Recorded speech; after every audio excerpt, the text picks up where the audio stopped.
Indonesia kini mulai kembali membuka berbagai aktivitas, baik di sektor sosial hingga ke sektor ekonomi, tak terkecuali di ibu kota Jakarta dan sekitarnya. Pembukaan berbagai aktivitas ini didorong oleh kebijakan PPKM yang mulai dilonggarkan dan juga sejalan dengan kasus aktif COVID-19 nasional yang semakin menurun. Dan kondisi ini pun membuat aktivitas maupun mobilitas masyarakat di ibu kota dan kota penyangga lainnya ini meningkat signifikan. Lantas seperti apa kondisinya? Berikut informasi selengkapnya untuk Anda. Meningkatnya mobilitas masyarakat tercatat tumbuh signifikan sejak kondisi puncak kasus COVID-19 gelombang kedua yang melanda Indonesia pada 3 Juli 2021 silam.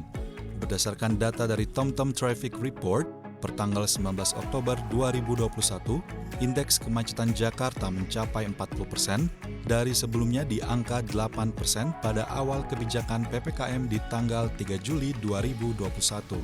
Indeks kemacetan tersebut diukur menggunakan skala persentase 0 hingga 100, yang berarti semakin besar angkanya, maka semakin tinggi pula angka kemacetan di wilayah tersebut. Nah, lantas seperti apa nih gambaran dari mobilitas warga ibu kota Jakarta saat ini dan lokasi mana saja nih yang tingkat mobilitasnya turut meningkat? Berdasarkan data dari Google Mobility Report, kenaikan mobilitas masyarakat terjadi untuk tujuan ke lokasi kerja, lokasi pusat perbelanjaan, tempat hiburan dan wisata, hingga kafe dan restoran. Hingga 8 Oktober 2021, terjadi kenaikan mobilitas masyarakat hingga 33% dibanding pada 9 Juli 2021 silam atau minggu pertama penerapan PPKM.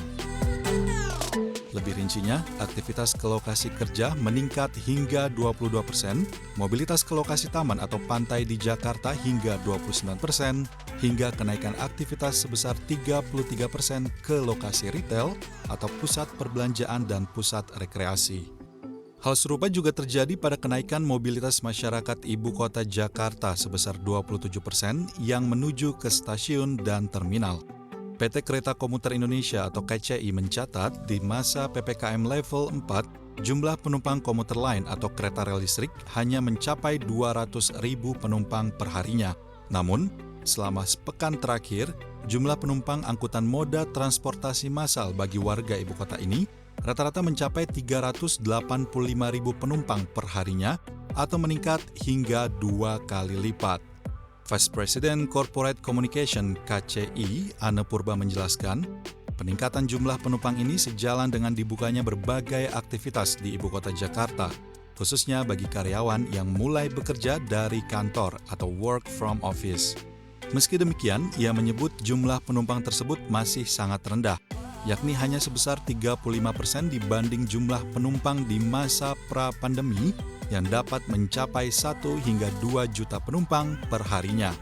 Meski kapasitas maksimal angkutan umum massal bisa mencapai 100% selama penerapan PPKM level 2 di DKI Jakarta, namun KCI memastikan pihaknya tetap melakukan pembatasan kapasitas dan protokol kesehatan yang ketat di setiap stasiun dan gerbong kereta. Berdasarkan data KCI, kapasitas maksimal KRL bahkan hanya mencapai 50%, dengan operasional kereta yang mencapai 94 unit dengan maksimal 990 perjalanan. Padahal, di masa pra-pandemi, justru KCI hanya mengoperasionalkan hingga 88 kereta dengan jam operasional yang lebih panjang. Di luar jam sibuk atau rush hour, kapasitas KRL bahkan jauh di bawah 50%. Selain itu, penumpang yang menaiki komuter lain harus memiliki bukti vaksinasi yang terintegrasi dengan aplikasi Peduli Lindungi, disertai kewajiban penggunaan double masker saat menaiki transportasi publik tersebut. Kalau minggu ini kita sudah melayani lebih dari 400.000. Kalau sebelumnya kita masih di bawah 200.000, kemudian naik, ada beberapa kegiatan yang dibuka.